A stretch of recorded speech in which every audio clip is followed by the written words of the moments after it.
بسم اللہ الرحمن الرحیم۔ السلام علیکم ناظرین۔ حضرت امام علی علیہ السلام کتنے طاقتور اور شجاعت تھے، ان کی بہادری اور طاقت کی مثال کہیں بھی نہیں ملتی۔ جتنا بھی طاقت اور پہلوان ہو، حضرت امام علی علیہ السلام کے سامنے کبھی نہیں ٹک سکا، چاہے وہ مرحب ہو، حارث ہو یا طلحہ ہو، سبھی کے سبھی حضرت امام علی علیہ السلام کے سامنے 2 منٹ بھی نہ رک سکے۔ ایسا ہی ایک واقعہ حضرت امام علی علیہ السلام اور عمر ابن ابوبکر کے مقابلے کا ہے۔ یہ اتنا طاقتور پہلوان حضرت امام علی علیہ السلام کے سامنے کیوں آیا اور حضرت امام علی علیہ السلام نے اس کے ساتھ کیسے مقابلہ کیا تھا، اس کی پوری تفصیل میں آپ کو اس ویڈیو میں بتاؤں گی۔ جنگ بدر اور جنگ احد کے بعد میں اللہ تعالیٰ کے کرم سے مسلمان بہت زیادہ مضبوط ہو گئے تھے اور ان کی بنسبت مشرکین اور کافر بہت کمزور ہو چکے تھے، اور اسی لیے وہ چاہتے تھے کہ کسی بھی طرح سے مسلمانوں کے وجود کو ختم کیا جا سکے، اور اسی وجہ سے ابو سفیان بڑے بڑے سردار آپس میں مل کے، اور ان میں عرب کا ایک بہت بڑا پہلوان بھی شامل تھا جس کا نام عمر ابن ابوبکر تھا۔ کسی جگہ پر عمرو ابن ابوبکر اور کسی جگہ پر عمر ابن ابوبکر لکھا گیا ہے۔ اس پہلوان نے سینکڑوں جنگیں لڑی تھی اور یہ اتنا طاقتور تھا کہ وہ اپنے ایک ہاتھ میں اونٹنی کے بچے کو پکڑتا تھا اور دوسرے ہاتھ میں ہزاروں کے لشکر میں تنہا لڑتا تھا۔ 5 ہجری مسلمانوں اور مشرکین مکہ کے درمیان میں جنگ ہوئی، جس میں مسلمانوں کے لشکر کی تعداد صرف 3000 اور مشرکین مکہ کے لشکر کی تعداد 10,000 تھی۔ یہ 3000 مسلمان 10,000 مشرکین مکہ کے آمنے سامنے آئے۔ جنگ خندق کا میدان شوال ذی القعدہ 5 ہجری، مشرکین مکہ نے مسلمانوں سے جنگ کی ٹھان لی۔ ابو سفیان نے قریش اور دیگر قبائل کے خطہ کے یہودیوں سے بھی لوگوں کو جنگ پر راضی کیا اور اس سلسلے میں کئی معاہدے کیے اور ایک بہت بڑی فوج اکٹھی کر لی، مگر مسلمانوں نے سلمان فارسی کے مشورے سے مدینہ کے ارد گرد خندق کھود لی۔ مشرکین مکہ اس کا کچھ نہ بگاڑ سکے۔ خندق کھودنے کی عرب میں یہ پہلی مثال تھی، چونکہ اصل میں یہ ایرانیوں کا طریقہ تھا۔ 1 ماہ کے معاہدے میں اور اپنے بے شمار افراد کے قتل کے بعد مشرکین مکہ مایوس ہو کر واپس چلے گئے۔ اسے غزوہ خندق یعنی جنگ احزاب کہا جاتا ہے۔ احزاب کا نام اس لیے دیا جاتا ہے کہ اصل میں یہ کئی قبائلی کا مجموعہ تھا۔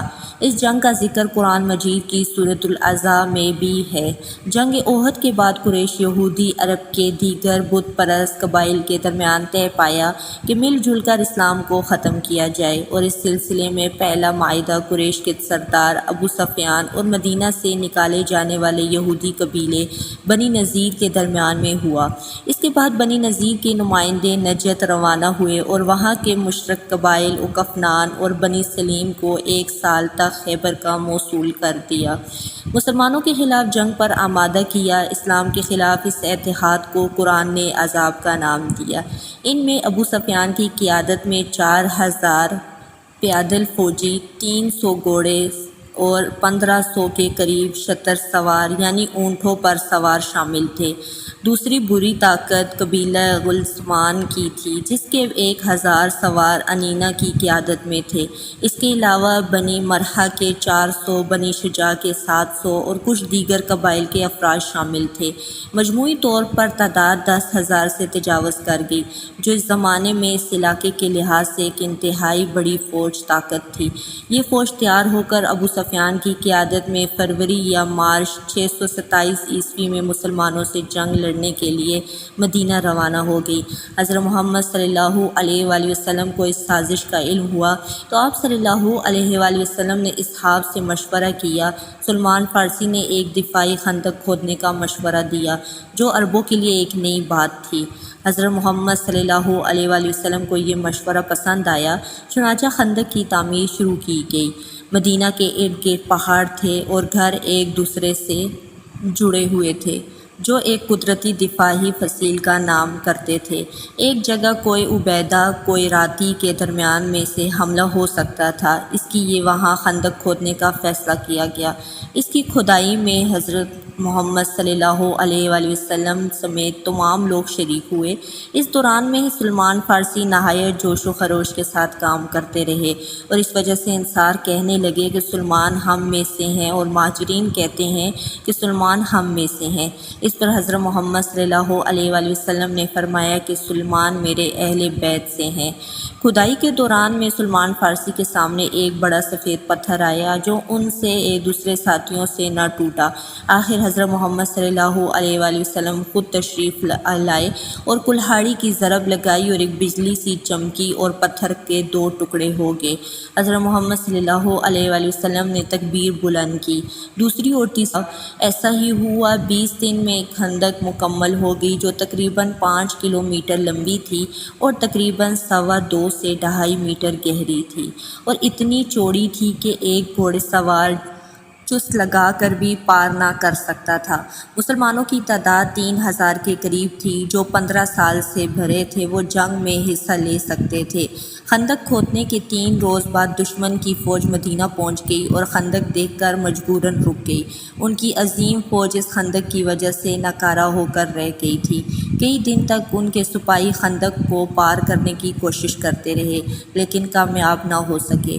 کچھ دن بعد عمر ابن ابود، کچھ جگہ پر عمر ابن ابوبت لکھا ہے اور کچھ جگہ پر عمرو ابن ابوبت کی قیادت میں 5 سواروں عمر ابن ابوبت، اکرمہ بن ابو جہل، زرار بن ابو الخطاب، نوفل بن عبداللہ اور ابن ابی وہب نے خندق کو ایک کم چوڑی جگہ سے پار کر لیا۔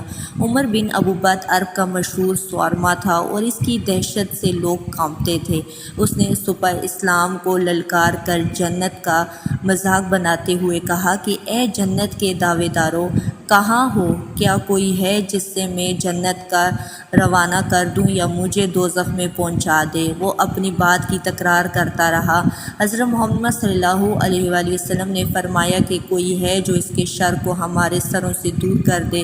حضرت امام علی علیہ السلام نے آمادگی کا اظہار کیا۔ اس وقت حضرت محمد صلی اللہ علیہ وآلہ وسلم نے ان کو اجازت نہ دی اور دوسری اور پھر تیسری دفعہ پوچھا۔ تینوں دفعہ حضرت امام علی علیہ السلام تیار ہوئے۔ حضرت محمد صلی اللہ علیہ وآلہ وسلم نے اپنا امامہ اور تلوار عطا کی اور فرمایا کہ کل ایمان کل کفر کے مقابلے پر جا رہا ہے۔ جب حضرت علی علیہ السلام میدان میں آ رہے تھے تو حضرت محمد صلی اللہ علیہ وآلہ وسلم نے ان کے میدان میں جانے کے بعد یہ دعا کی کہ اے میرے رب، اس وقت روح زمین پر اس کمسن مجاہد کے سوا کوئی شخص نہیں ہے جو تیرے مقدس نام کا حامل اور تیری رسالت کے دوام کا ذمہ دار ہو، اور تیرے مسافر محب تیری راہ میں جہاد کے لیے نکلے ہیں۔ تیرے بندوں کے دلوں میں تیرے سوا کسی کا مقام نہ ہو۔ میں علی کو تیرے سپرد کرتا ہوں، اس کو ثابت قدم رکھنا اور اپنی برکت سے اس کے ہاتھوں میں فتح اور عظمت عطا کرنا۔ حضرت علی علیہ السلام کو میدان میں آتا دیکھ کر ابو سفیان نے عمر ابن ابوبت کو کہا کہ یہ علی ابن ابی طالب ہے۔ عمر ابن ابوبت نے حضرت علی علیہ السلام کو دیکھا اور طنز کے انداز میں کہنے لگا، علی ابن ابی طالب، تم میرے مقابلے میں آئے ہو؟ جس پر عمر کے ساتھ اس کے سارے لشکر والے بھی ہنسنے لگے۔ اس کے بعد جب حضرت علی علیہ السلام اور عمر ابن ابوبت آمنے سامنے ہوئے تو حضرت علی علیہ السلام زمین پر تھے اور عمر ابن ابوبت گھوڑے پر تھے۔ حضرت علی علیہ السلام نے عمر کو کہا، ہم کسی کا خون نہیں بہاتے، اپنے قبیلے کی طرف چلے جاؤ اور اپنی تلوار میان میں ڈال دو۔ یہ سب سن کر عمر ابن ابوبت نے کہا کہ تم مجھے جانتے ہو؟ اس پر حضرت علی علیہ السلام نے فرمایا، ہاں میں تمہیں اچھی طرح پہچانتا ہوں اور مجھے یقین ہے کہ تم خندق میں میرے مقابلے میں شمشیر کے چور ہرگز نہیں دکھا سکو گے۔ اب تم اپنی برتری کا اظہار کرو تاکہ حاضرین تمہاری برتری کے اظہار کا طریقہ دیکھ سکیں۔ حضرت علی علیہ السلام نے اسے یہ بھی فرمایا کہ یا تم مسلمان ہو جاؤ یا پھر میرے ساتھ جنگ کرو۔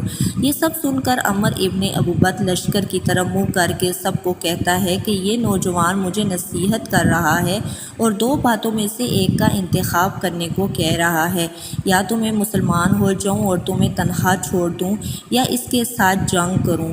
پھر ابو سفیان سے کہتا ہے کہ ابو سفیان تم اپنی جگہ کھڑے رہو اور ہمارا مقابلہ دیکھو، اور دیکھو کہ کیسے یہ میدان اس شیر کی دہشت سے لرزتا ہے۔ عمر ابن ابوبکر کے یہ الفاظ سن کر حضرت مولا علی علیہ السلام نے فرمایا، تم نے بہت اچھی تقریر کی، لیکن گھوڑے کی پیٹھ پر بیٹھ کر کی ہے۔ یہ سن کر عمر ابن ابوبکر بہت غصے میں لال ہو گیا اور گھوڑے سے اتر آیا، تلوار ہاتھوں میں اٹھا کر ارد گرد میدان میں جلنے لگا، اور ایک دم ایک تلوار دیوار سے اپنے گھوڑے کی دونوں ٹانگیں کاٹ کر گھوڑا نیچے سے گر پڑا اور شدید درد سے تڑپنے لگا۔ پھر دوسرا وار عمر ابن ابوبکر نے حضرت علی علیہ السلام کے سر کی طرف سے کیا تھا، جسے آپ نے ڈھال سے روک دیا۔ کچھ مورخین کا لکھنا ہے کہ عمر ابن ابوبکر کا وار حضرت علی علیہ السلام کے سر پر لگا اور آپ کو زخم بھی ہوا، اور وہ نشانات کو ہمیشہ رہے۔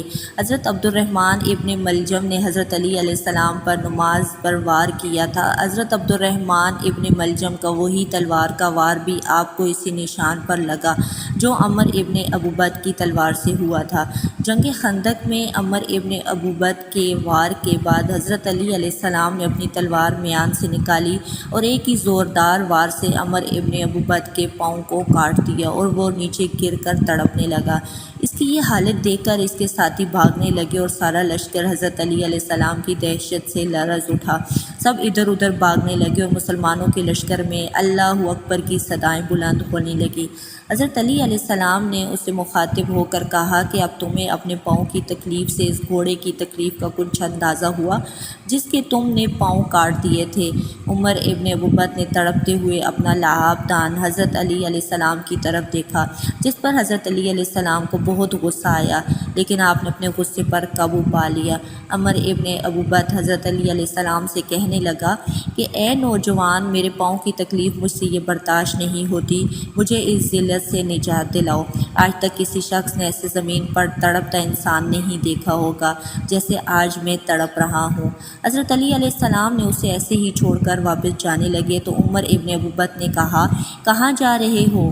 مجھے اس عذاب سے نجات دلاؤ، واپس آؤ، مجھ سے یہ درد برداشت نہیں ہو رہا۔ میں تمہاری تلوار کی ضرب کو جنگ بدر سے پہچانتا ہوں، میں عرب کے نام اور بہادروں کو اچھی طرح جانتا ہوں، اور سوائے علی کے میرا کوئی مد مقابلہ نہیں تھا۔ میں نے تمہاری طرف لہاب دہن پھینکا تاکہ غصے میں آ کر تم میرا کام تمام کر دو۔ میرے جاننے والے سب لوگ مجھے دیکھ کر میرا مذاق اڑا رہے ہیں۔ حضرت علی علیہ السلام نے فرمایا کہ ہم اہل بیت کے یہاں جو کچھ بھی ہوتا ہے وہ اللہ کے حکم سے ہوتا ہے۔ تم نے میرے غصے کو بھڑکایا تو میں نے اپنے غصے کو ٹھنڈا کیا۔ اگر میں تجھ پر اپنے غصے کو ٹھنڈا کیے بغیر تجھے قتل کر دیتا تو میں اللہ کی مرضی پر اپنی مرضی کو مقدم کرتا۔ مجھے تھوڑا غصہ آ گیا تھا تو میں نے خود کو پرسکون کیا اور میں نے اپنے رب سے مغفرت طلب کی، اور اب میں تمہارے اوپر اللہ کے حکم کو جاری کرتا ہوں۔ جس کے بعد حضرت علی علیہ السلام نے عمر ابن ابد کو قتل کیا۔ حضرت محمد صلی اللہ علیہ وآلہ وسلم نے فرمایا کہ خدا کی قسم علی نے اس کو قتل کر دیا۔ عمر بن ابوبکر کے قتل کی دہشت اتنی تھی کہ اس کے باقی ساتھی فوراً فرار ہو گئے۔ نوفل بن عبداللہ فرار ہوتے وقت خندق میں گر گیا، جیسے نیچے اتر کر حضرت امام علی علیہ السلام نے قتل کر دیا، باقی فرار ہو گئے۔ حضرت محمد صلی اللہ علیہ وآلہ وسلم نے فرمایا کہ روز خندق امام علی علیہ السلام کی ضرب تمام جن و انس کی عبادت سے افضل ہے۔